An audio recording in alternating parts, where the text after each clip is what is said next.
السلام عليكم مشاهدين، كي دايرين؟ لاباس عليكم؟ بخير هانيين؟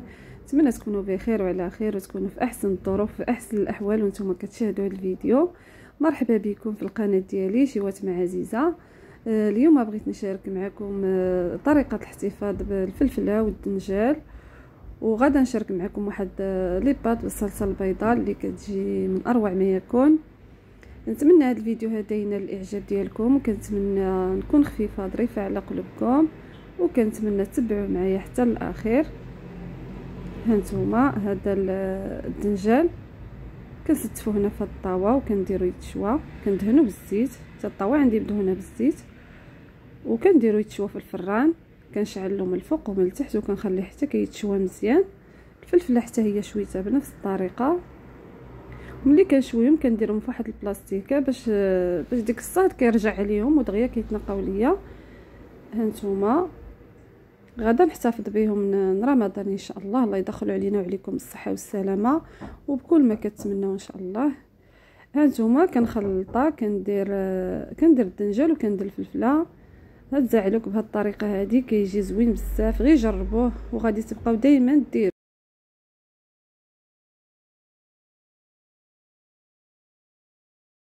وصافي اخوتي، هانتوما كندير الدنجال وكندير الفلفله الحمراء والخضراء وكندير الدنجال وكنديرهم في البلاستيكه وكنديرهم في المجمد. الا بغيتو نتوما ديروهم في الطويصات ديروهم، انا كنفضل نديرهم في بلاستيكات ما كيشدوليش البلاصه بزاف في المجمد. البلاستيكات يكون مجدد. هذه الطريقه اخرى. الفلفله كنغسلها مزيان، الفلفله الخضراء والحمراء كنقطعها هكا وكنطحنها. هذه كنحتفظ بها هكا، نعمر بها البطبوط، نعمر بها البريوات، المهم ديال الحشوات هذه. هانتوما كنقطع بهذه الطريقه، كنحيد الزريعه وكنقطعها. ومازال ان شاء الله نشارك معكم بزاف، يعني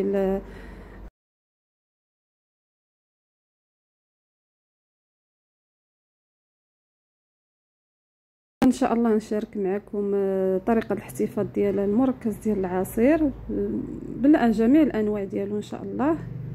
هانتوما كنديرها في هاد الهشوار وكنطحنها. ها هي من بعد ما طحنتها دابا كنديرها في هاد البلاستيكه حتى هي وكنديرها في المجمد.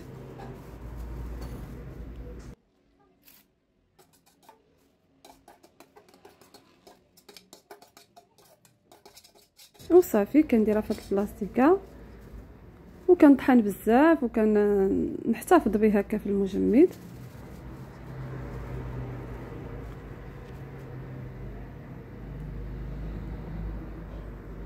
وصافي هذه عاوتاني هذه فلفله ديال الطويجنات اللي كنديروها في الحوت، كنديروها في الكفته، الطويجنات ديال الكفته. هانتوما كنقطعها هكا دوائر، الا بغينا نديروها في البيتزا حتى هي كنقطعها هكا دوائر. كندير الحمراء وكندير الخضراء كنخلطهم وحتى هي وكنحتفظ بها في الفريغو في المجمد. وصافي الطريقه راه سهله. الا بغيتو شي حاجه يعني كتبوها لي في الكومونتيرات وانا غادا نديرها معكم ان شاء الله. كنتمنى هذا الفيديو يكون خفيف ظريف على قلوبكم، كنتمنى تستافدوا منه. وصافي هانتوما كنقطع كامله وكنديرها في البلاستيكات هكا كتجينا ساهله. كنجبدوها نديروها في الطويجنات ولا نديروها في البيتزا. هانتوما وملي كتكون الخضره رخيصه هكا الواحد يشريها ويستافد منها. وصافي هانتوما كنديرها هكا في البلاستيكات وكنديرها في المجمد. هانتوما هنا هذه لي بات عندي هنا 4 كيلو، ما كاملش نص كيلو هنا ديال لي بات. كنديرهم في هاد الطنجره اللي فيها الماء طايب وكندير عليهم واحد شويه د الملحه، شي معلقه صغيره هكاك. وكنديرها الطيب.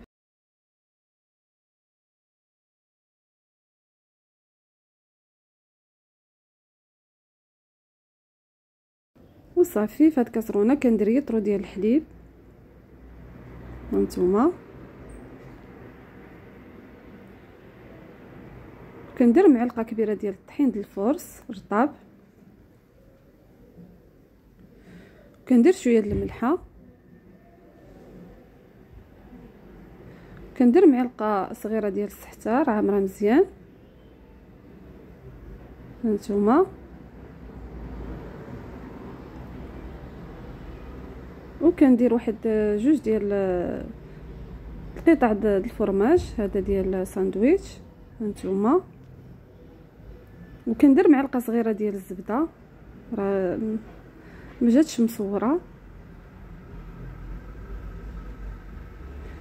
وصافي كنخلطها مزيان وكنديرها كطيب حتى كتعقد.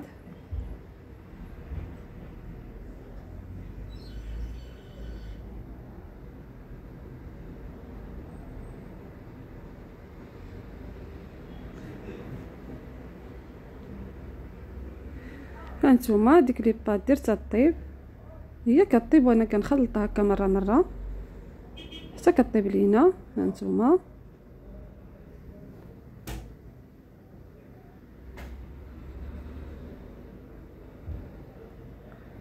وصافي هذيك الكريمه حتى هي كطيب هانتوما، هي على العافيه وانا كنخلطها باش ما تلصقش، حيت راه من حدا كطيب وهي كتقصح كتعقد هانتوما. كنبقى نخلط فيها حتى كتعقد بهذا الشكل هذا، راه باقا كطيب.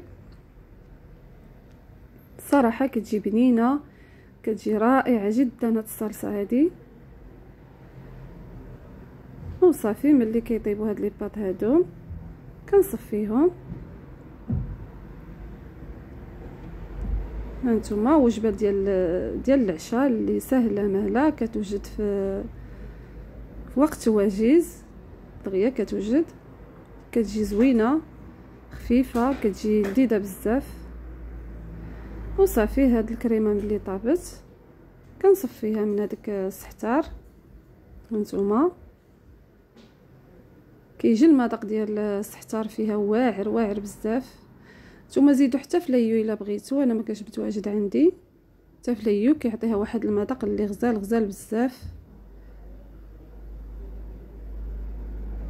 ايوا صافي هانتوما ملي صفيتها مزيان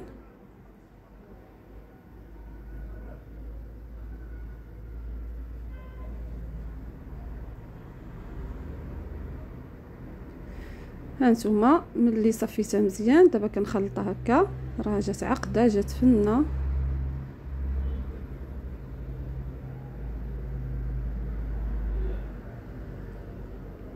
هانتوما المذاق ديالها جا رائع.